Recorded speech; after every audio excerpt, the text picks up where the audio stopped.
I don't know how to pronounce his name. Which Vasudeva. Yeah, that's what it was. All this stuff. I thought it was cool how like he just kind of left and just made Siddhartha. Yeah.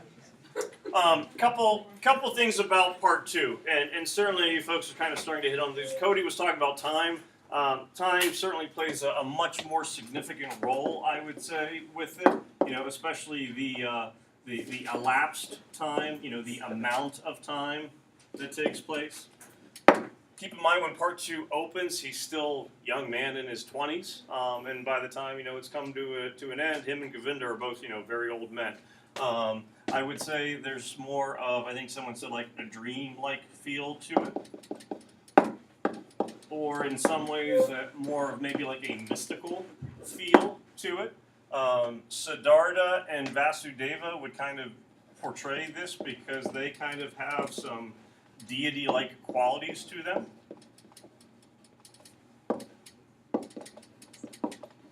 Deity or godlike. And you certainly get an influx of characters, that are certainly kind of taking place. Comments so far today have been, Govinda's the worst friend ever, never knows who you are. Kamala has been a situation where people don't know, am I supposed to like her? Am I not supposed to like her? What's her kind of whole role with the thing? So, those kind of people have also brought about some opinions. Ange, did you have something to say? I'm sort of like the sun. I don't know how to feel about the sun. Is it sort of like how he was when he was young? It's very much how he was. So you think the son would still like want to get to know his father because he didn't get to grow up with him? Well, and one of the things that I would say really shows up in the book in a multitude of ways is parallel structure. Usually when we talk about parallel structure, I think most people think of it in a syntax sort of way, sentence structure sort of way. And this book has a lot of parallel structure from a syntax standpoint. The sentences are written with that parallel structure, parallelism, or it's very lyrical in nature. You almost could write it as a poem, the way that the sentences kind of flow and repeat with one another. At the same time, there's a lot of parallel structure so far in a content standpoint. Prime example, which you mentioned, would be, how does the book open? You got Siddhartha and his, I don't know what you said, father with a pretty strong disagreement.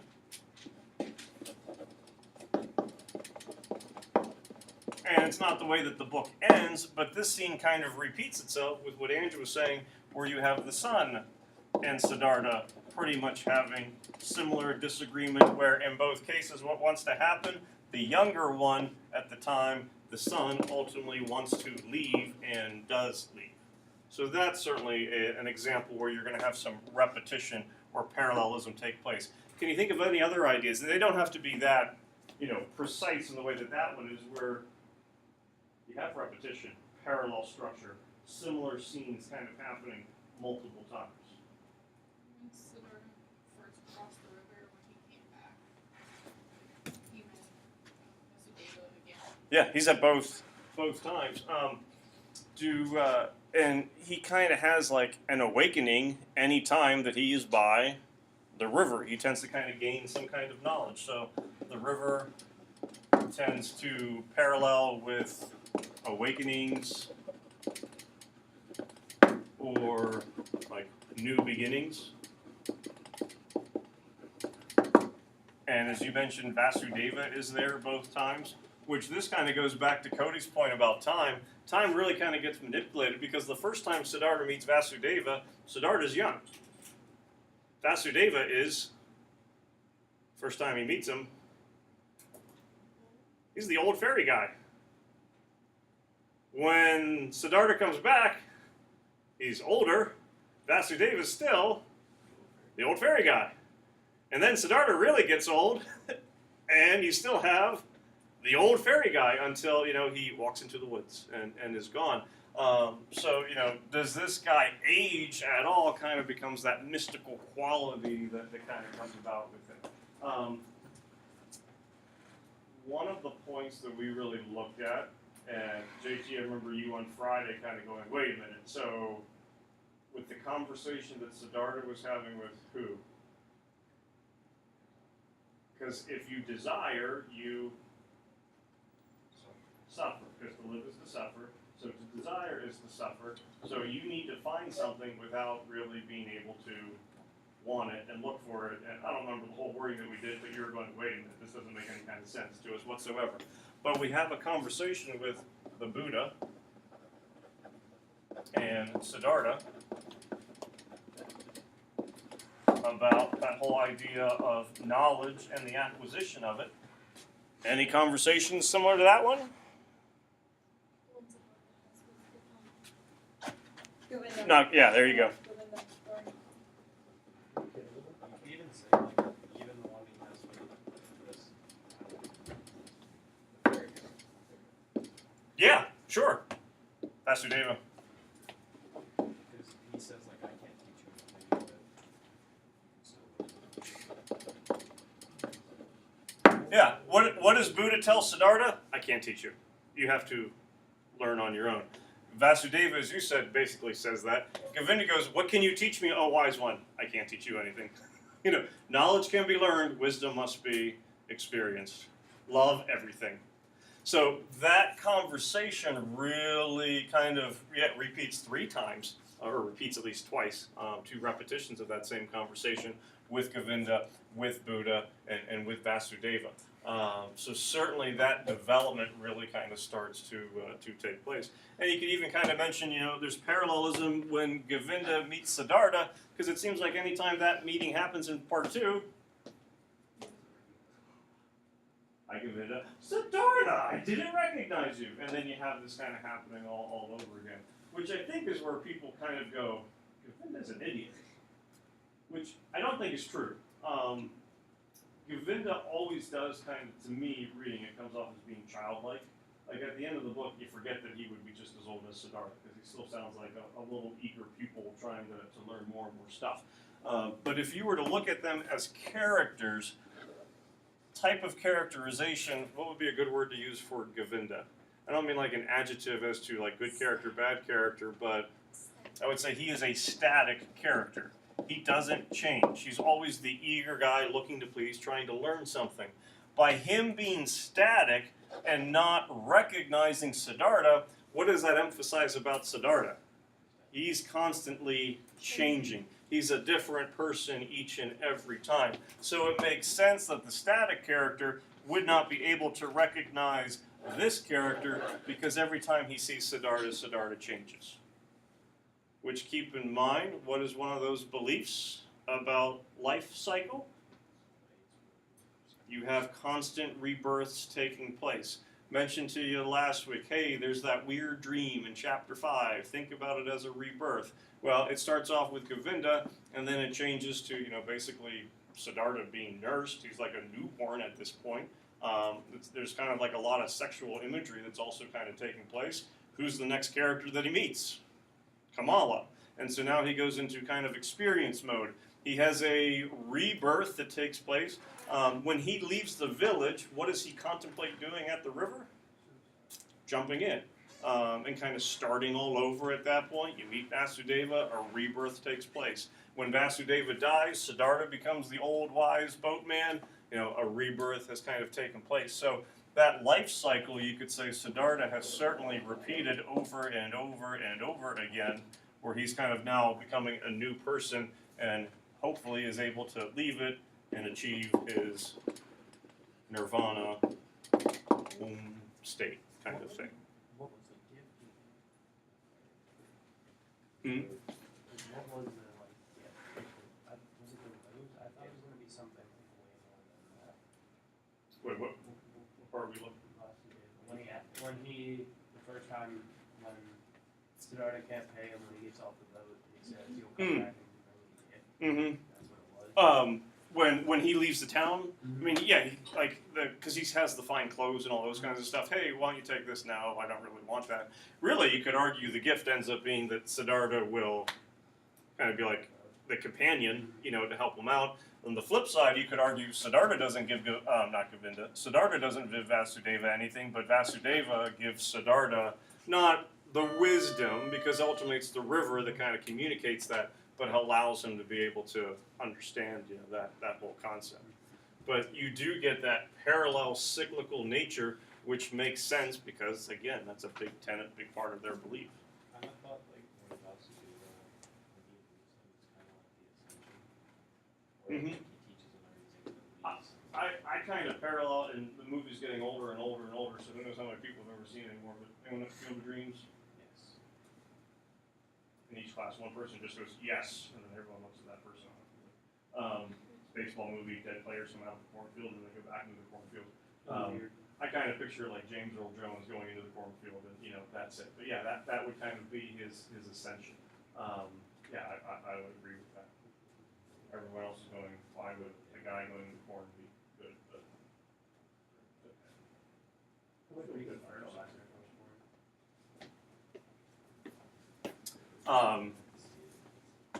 how do you get there?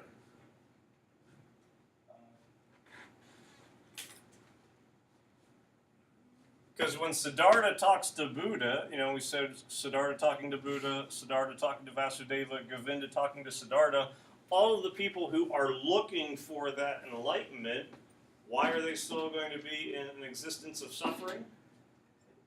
Because they desire it, they want it, so they're trying to gain knowledge, and Siddhartha's answer ends up being, what do you have to do, besides love, what do you have to do in order to get there?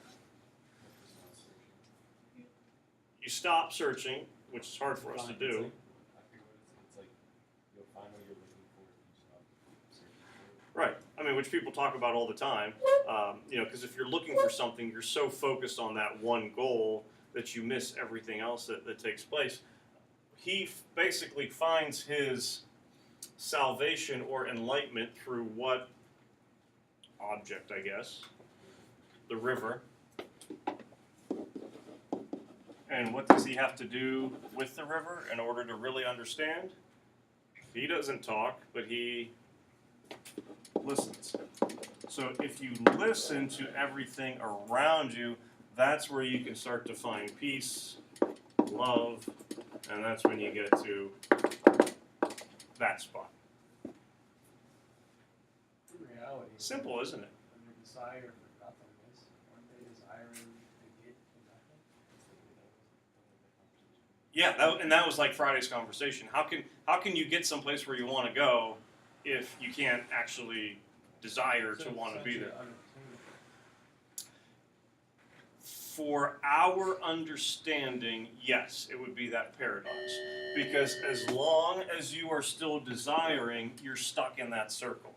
When you get to the point of, and I would say Siddhartha's accurate, words make this really difficult to explain. When you get to that point of, I no longer desire anything specific, you become more in tune with your whole world, your surroundings, and that's when you're able to kind of transcend and move beyond it. Can you or I, in our present state, cease to desire? Probably not. I think there are moments, bless you, where we're able to kind of stop that, but can it always happen? I don't know about that. I had something and it went away. I desire to remember now. It was my fault. I'm sorry. stuck. I'm sorry. No, it was while you were talking that I was thinking of it. I should have listened to it more. Should have just cut it out. Just happened. Oh well, it's gone. That could have been enlightened. I was so close. I was right there, and it completely disappeared on me. Oh well. If you accept, if you love, and I guess, no, going back to your thing, like, isn't this kind of a paradox? And it is. If you, why people desire things are because something is missing. You want something or something needs to change. Siddhartha goes, if you love everything the way that it is, you don't desire for it to change. So I think if you love the world in the way that it is, that allows you to get kind of that piece for it. But, you know, not a fault of yours. Desire to go to college, desire to go to this school, desire for this career, desire to be able to get this pair of shoes or whatnot, desire that the Apple TV and computer don't always disconnect every other period. Those are all things, obstacles that we would have to be able to overcome in order to get to that special place. The character that I think people get most conflicted with ends up being Kamala, for the simple fact that, well, she's a prostitute. Like, and so therefore shallow, materialistic. What are the things that Siddhartha has to have in order for her to talk to him? Yeah, money, fine clothes, presents, perfume, and hey, I'll help you get a job. You could argue that that is self-serving in the sense that, well, if he gets a job and gets money, then she gets the reward, the benefit of it. At the same time, though, what does she teach him? It's a different, probably, form, we would say, but there is that connection of love that would be taking place. She introduces that concept, and then he ultimately ends up kind of embracing it. Remember that the overall structure of what we said for the book, no, I think what I was forgetting is coming back to me. See if we have enough time. Part 1, how many chapters? 4. Remember, noble truths. To exist is to suffer. To suffer is through desire. The way to end suffering is to not desire. How do you no longer desire? You go through the 8-fold path. What he does really in those 8 chapters, here he is desiring. Here he's not desiring, but he is experiencing. By experiencing all those aspects of love, or of life, whether he's a samana, whether he is a vagrant, whether he's a merchant, a lover, a father, a son who leaves the father, he is now, since he has experienced all those aspects of life, he's able to better understand them, he's better able to appreciate them, and that's how he's able to kind of transcend. Govinda is still stuck in his way of desiring. Govinda hasn't experienced all these things, so he needs to kind of continue to go through all those lives until he's able to do it. But you know, we mentioned he has like a rebirth all the time. Why does he keep having a rebirth? Because he needs to experience all these different aspects. The danger in that is people going, well, I need to do bad things and experience those in order to become good. I think that's where you can start to kind of run off the rails a little bit. Don't do bad things, Katie. Okay. I feel like we had to put that disclaimer in there, just not for you, but just in general. Tomorrow we're going to talk about the rock and space and time. You want Dwayne Johnson? No, because you still need them. We're talking about Dwayne the Rock. Yeah, we're talking about Dwayne. It sounds like a wrestler. That's his former life, Right. The wrestler formerly known also known as the Tooth Fairy. He is the two. Right. Oh, that could have been something to bring up. That was weird. Thanks, dude. Pretty impressive that you have like a year. You possess a whole. Yeah. You dropped it. You dropped the world. Wow, 1984 was a weird year.